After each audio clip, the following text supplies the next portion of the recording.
Olá, eu sou o Dr. José Rocha Faria, eu sou professor titular de cardiologia na PUC do Paraná e é um prazer estar aqui com os senhores para discutir um pouquinho sobre metas lipídicas, sobre o que as nossas diretrizes propõem, como fazer o tratamento desses pacientes e o seguimento desses pacientes.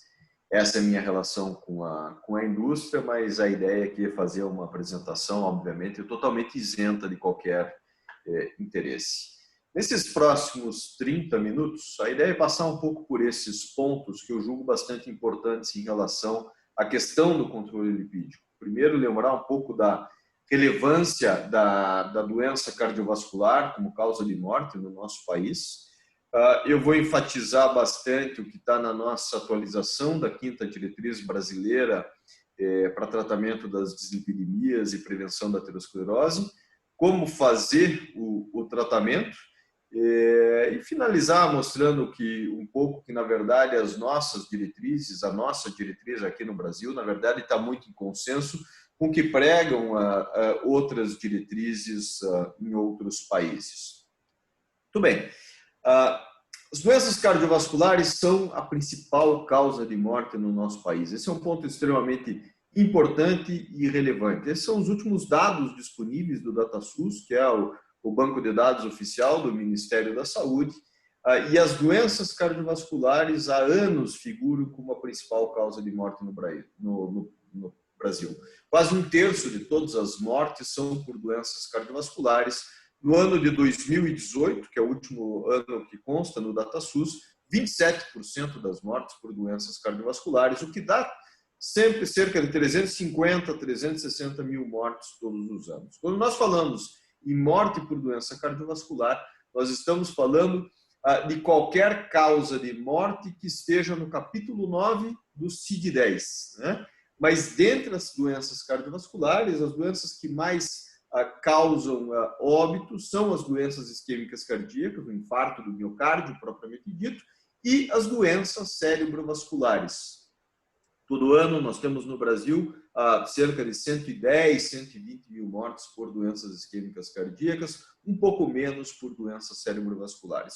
Quando nós falamos em doenças cerebrovasculares, inclui aqui AVC hemorrágico, AVC isquêmico, mas a maior parte dessas mortes são por AVC isquêmico e a maior parte dos AVCs isquêmicos tem na sua etiologia a doença aterosclerótica, que é a mesma base fisiopatológica da doença coronariana. Então, a gente tem uma única doença, a doença aterosclerótica, com uma base fisiopatológica para um grande número de mortes que ocorrem no nosso país todo o ano.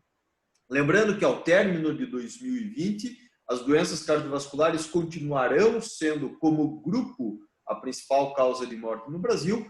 Entretanto, como causa isolada de morte, Covid-19 terá superado o número de mortes por doenças isquêmicas cardíacas, terá superado o número de mortes por doenças cerebrovasculares. Essa estatística que nós temos no Brasil, na verdade, ela é muito semelhante com a estatística do mundo como um todo. Esses são dados da Organização Mundial de Saúde de 2016, que mostram que no mundo a doença isquêmica cardíaca, o infarto do miocárdio, é a principal causa de morte.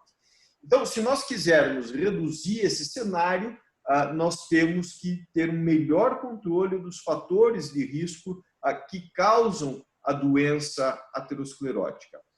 E quando a gente fala em doença coronariana especificamente, um estudo publicado em 2014, o estudo Interheart, avaliou no mundo todo, em 52 países, mais de 30 mil pessoas, quais seriam as principais causas, quais seriam os principais fatores de risco para o infarto do miocárdio.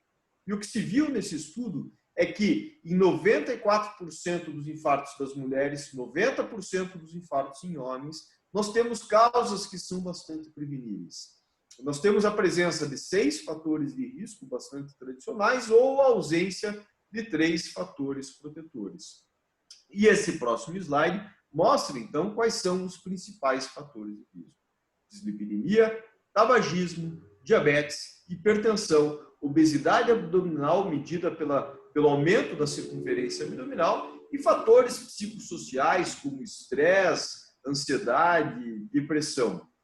os fatores protetores e que, portanto, a ausência desses fatores também leva ao aumento no risco do infarto do miocárdio, são dieta adequada, como consumo diário de frutas e verduras, a prática contínua de atividade física e o consumo leve a moderado diário de álcool, que é um fator de protetor, mas que nós, como profissionais de saúde, nunca vamos recomendar isso para os nossos pacientes. Aqueles pacientes que já fazem uma ingesta alcoólica, o que nós procuramos fazer é um ajuste disso.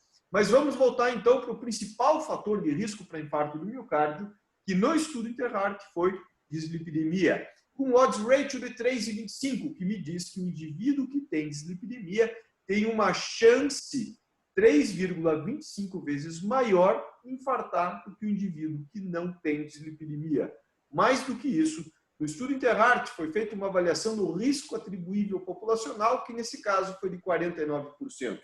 O que quer dizer que se de alguma maneira nós conseguíssemos acabar com a dislipidemia, nós reduziríamos em 50% praticamente o número de infarto do miocárdio. Então, é fundamental o controle do colesterol como fator de risco para as doenças cardiovasculares. E essa é uma história bastante antiga, na verdade. As primeiras evidências de que colesterol é um fator de risco, elas surgem já no começo do século, quando um patologista russo alimentou coelhos com uma dieta rica em colesterol e demonstrou que esses coelhos desenvolviam mais aterosclerose em suas aortas abdominais do que coelhos alimentados com uma dieta normal. Mas, definitivamente, foi no estudo de Framingham, com o primeiro resultado publicado em 1961, que nós tivemos a grande evidência de que quanto mais alto o colesterol, maior o risco cardiovascular. Mais do que isso, foi com dados também do estudo de Framingham que nós vimos que esse risco ele é diretamente proporcional ao LDL colesterol, chamado colesterol ruim. Quanto mais alto o LDL, mais alto o risco de doença cardiovascular. Nesse gráfico aqui especificamente, nós estamos vendo o risco de doença coronariana. Por outro lado, o risco com HDL é inversamente proporcional. Quanto mais alto o HDL, menor o risco cardiovascular. Mas o peso do risco está todo no LDL. Nós não temos evidências de que o tratamento do HDL possa reduzir o risco cardiovascular. E por isso o foco sempre vai ser no LDL. Reforço, no LDL, não no colesterol total. Colesterol total também serve, guarda uma correlação muito clara com o risco cardiovascular. Mas no dia a dia, na nossa prática, são os valores de LDL e colesterol que nós vamos avaliar. Se não tiver disponível a dosagem direta no laboratório do qual nós fazemos uso, devemos, como fazemos há ano, fazer o cálculo do LDL pela fórmula de Friedman. Mas o fato é que quanto mais alto o colesterol, maior o risco cardiovascular. O que nós temos aqui é uma meta-análise de 61 estudos prospectivos que mostra que, mesmo em indivíduos octogenários, quanto maior o colesterol, maior o risco cardiovascular. Entretanto, nós, por ocasião dos dados do estudo de Framingham, nós não tínhamos ainda a evidência de que o inverso era verdadeiro, de que tratar o colesterol poderia efetivamente reduzir o risco cardiovascular, em especial porque não tínhamos medicações que pudessem nos dar uma significativa redução do LDL colesterol. A primeira estatina ela veio para o mercado só em 1976, perdão, ela foi descrita em 1976 pelo Dr. Akira Endo, e a primeira estatina chegou no mercado em 1987. Essa primeira estatina foi a lovastatina, que veio ao mercado pelas mãos da então Merck Sharp Dohme. Mas foi só em 1994 que nós tivemos a primeira evidência de que tratar indivíduos dislipidêmicos com estatina reduzia o risco cardiovascular.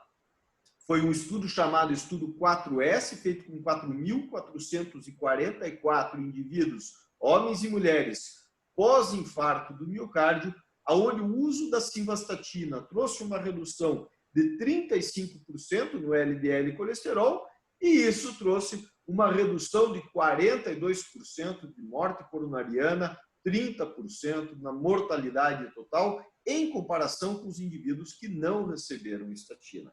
De lá para cá, nós tivemos, então, diversos estudos, mais de 3 dezenas de estudos clínicos randomizados com estatinas, mostrando o papel dessas drogas, o papel fundamental dessas drogas na redução do risco cardiovascular dos nossos pacientes, seja na prevenção primária, aqueles pacientes que nunca tiveram um evento cardiovascular, mas que são dislipidêmicos, seja na prevenção secundária, que são indivíduos que já tiveram um evento cardiovascular e que eu quero reduzir o risco de um próximo evento.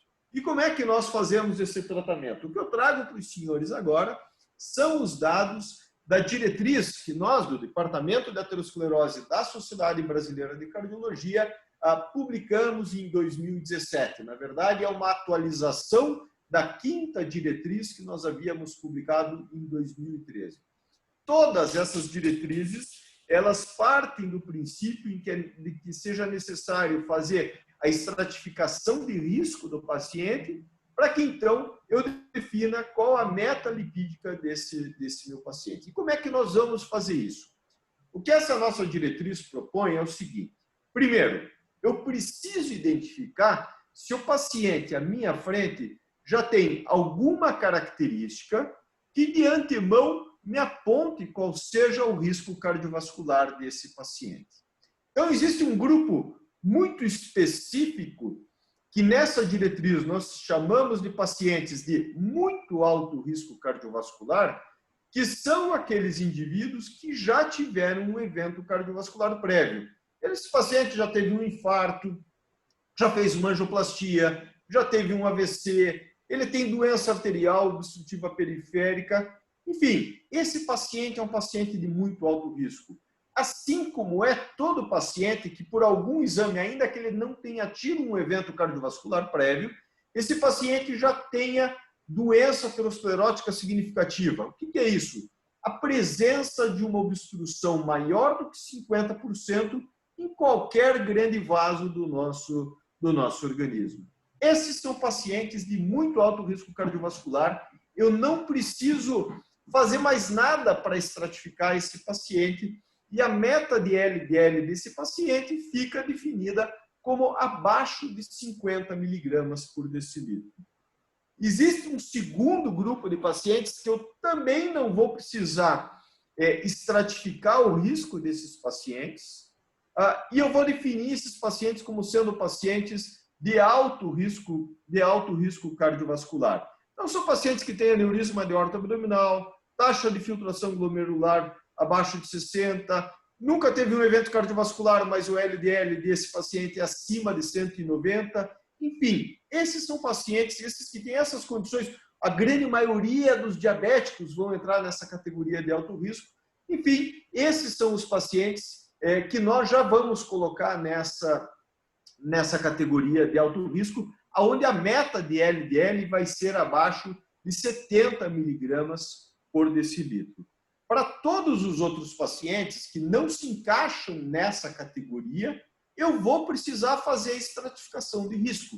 E para isso eu vou usar um score que nós chamamos de score de risco global, que calcula o risco desse meu paciente a ter um evento coronariano, cerebrovascular, insuficiência cardíaca ou doença arterial obstrutiva periférica nos próximos 10 anos.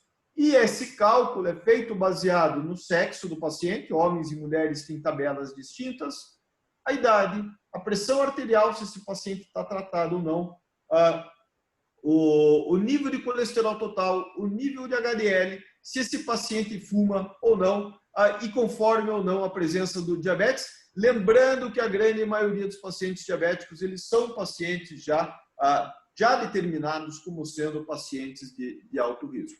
Obviamente que eu não tenho como fazer de cabeça esse cálculo, eu preciso ter uma tabela com toda a população e o Departamento de Aterosclerose dispõe para isso de uma calculadora para o score de risco, disponível tanto para celulares da Apple quanto Android, que os senhores podem baixar pelo QR Code que nós temos aqui. Basicamente, o que esse aplicativo faz, ele tem uma tela como esse, ele é muito intuitivo. Ele primeiro pergunta se existe alguma daquelas condições que caiam na categoria de muito alto risco. Se não tiver, ele vai perguntar se tem alguma das condições que caiam na categoria de alto risco. E se não tiver, então, ele vai pedir para que se entre com todos os dados dos pacientes para que a calculadora possa fazer o cálculo do score de risco global. E nós temos uma tela de saída como essa, que vai me dizer não só qual é o risco desse meu paciente, mas ele vai me dizer qual é a meta de LDL, qual é a redução que eu preciso do LDL colesterol, e já sugere um tratamento também, qual a estatina a ser usada, de que maneira eu vou fazer isso. Então, sugiro a todos que façam o download desse aplicativo, que facilita muito na prática clínica o cálculo da meta lipídica do nosso paciente e já orienta quanto ao tratamento. É só voltar no slide anterior, fazer o download usando o QR Code.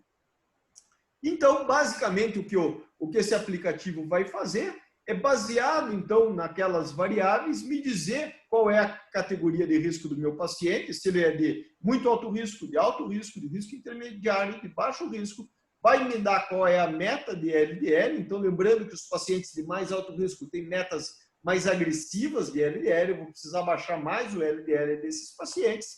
E também a calculadora já vai me dizer qual é a terapêutica esperada. Lembrando sempre que pacientes de alto e muito alto risco vão precisar de uma redução de LDL acima de 50%, e aí eu vou ter que usar estatinas, e aqui vem o problema, muitos dos senhores que nos assistem estão na atenção primária, na saúde básica,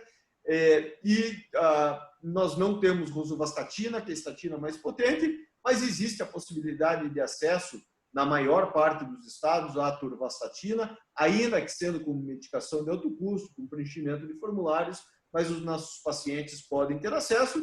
Lembrando sempre que hoje nós temos disponíveis medicações genéricas para tanto de rosuvastatina quanto de atorvastatina, acessível para alguns dos nossos pacientes que estão também nas unidades de saúde. Os pacientes de risco baixo, de risco intermediário, em especial de risco intermediário, que precisem de uma terapêutica nem tão agressiva, podem atingir a meta, eventualmente, com a simvastatina, que é o que nós temos disponível de maneira mais generalizada. Então, como é que nós vamos tratar o nosso paciente? Uma vez definida a meta lipídica, eu vou determinar qual é o tratamento, e aí não tem jeito. A base do tratamento vai ser com estatina, porque as estatinas mostram uma robusta redução de desfechos cardiovasculares de uma maneira muito segura, né? O que nós sabemos, através de meta-análises como essa do grupo dos trialistas do colesterol, o que nós sabemos é que toda vez que eu reduzo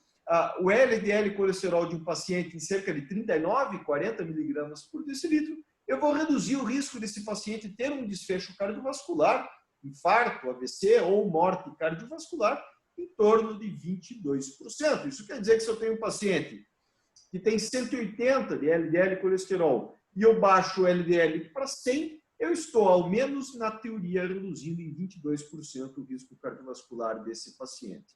E um ponto importante é o seguinte: a redução de evento cardiovascular ela é diretamente proporcional à redução do LDL. Quanto mais eu abaixo a LDL do meu paciente, maior vai ser a redução do risco obtida. Então, como é que eu vou definir? Eu já falei para os senhores que os pacientes de alto risco e muito alto risco vão precisar de um tratamento com estatina potente. Reconheço que esse seja um problema para quem está na atenção básica, para quem, na grande maioria das vezes, só tem simvastatina disponível.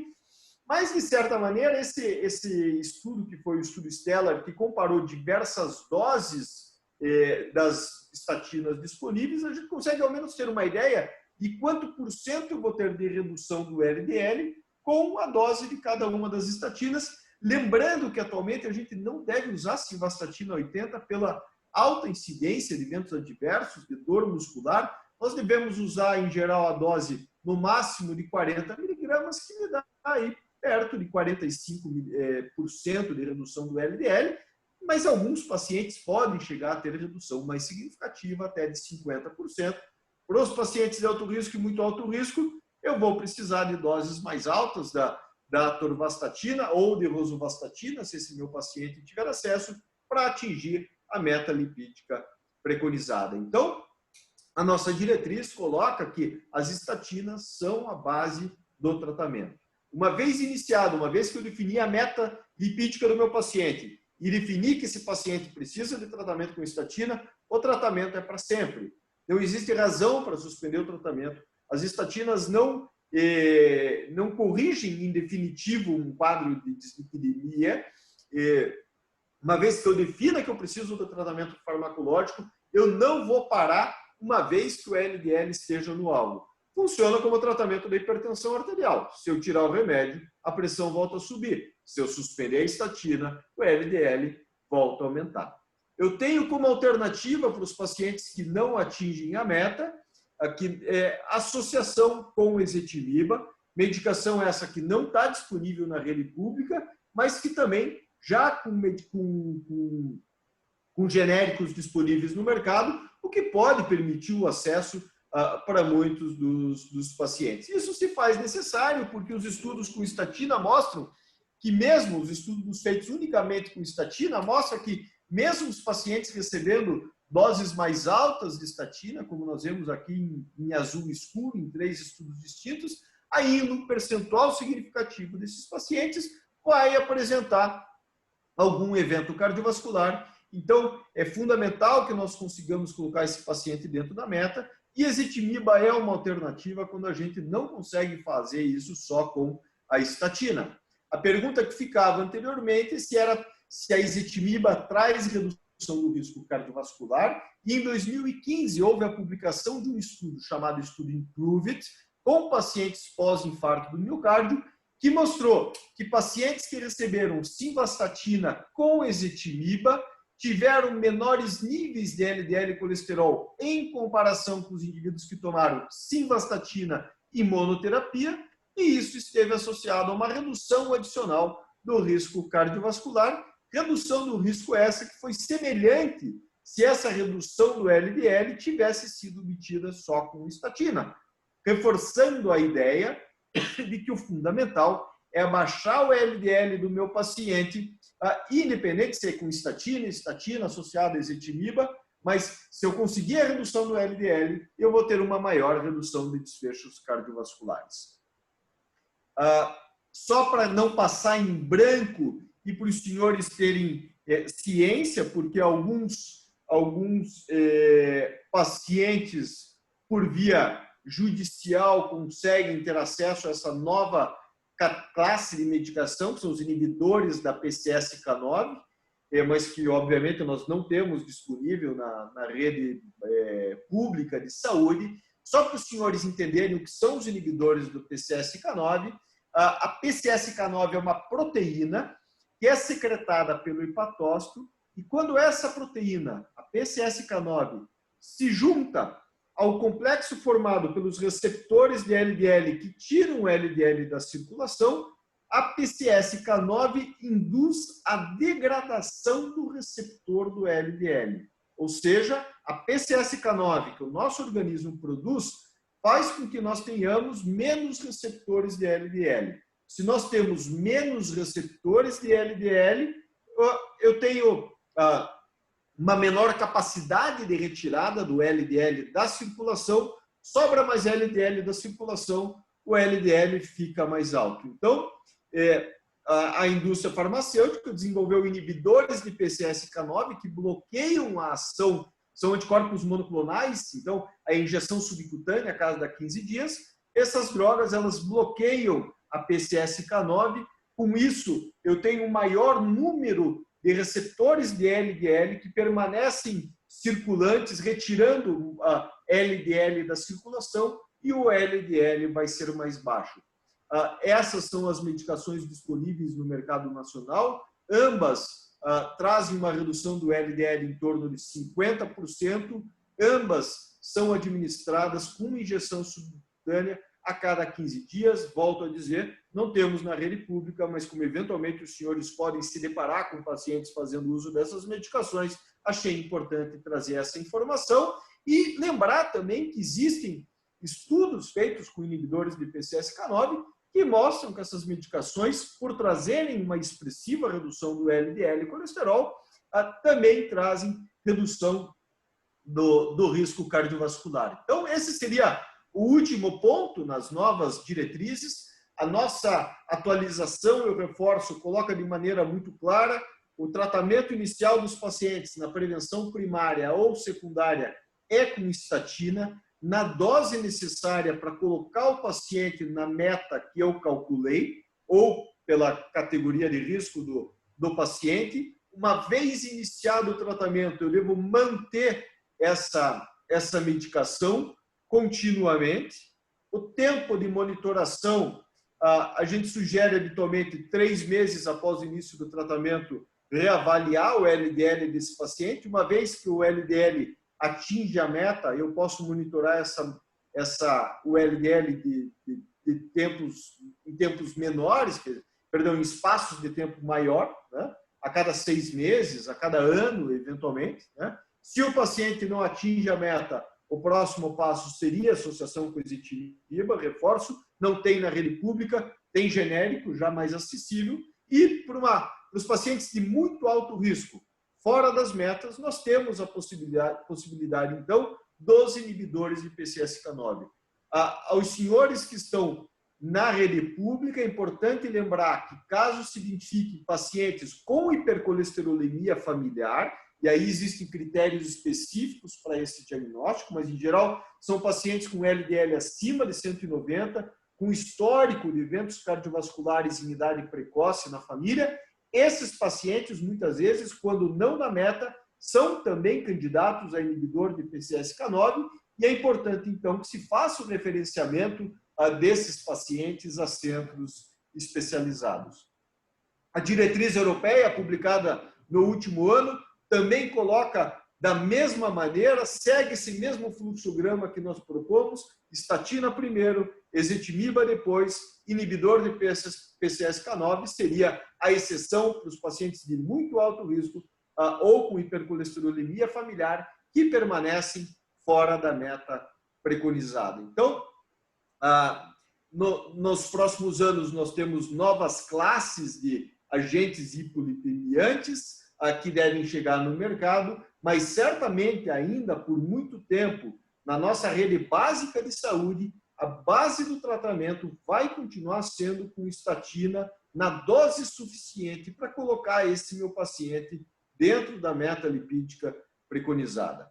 Então, para finalizar, eu queria lembrar aos senhores que as doenças cardiovasculares persistem como principal causa de morte no Brasil e no mundo como um todo. A elevação do LDL colesterol é o principal fator de risco, em especial para a doença coronariana. Nós temos que lembrar que os pacientes de mais alto risco, muito alto risco e alto risco, precisam de reduções mais agressivas de LDL, muitas vezes vão precisar de uma estatina mais potente, né?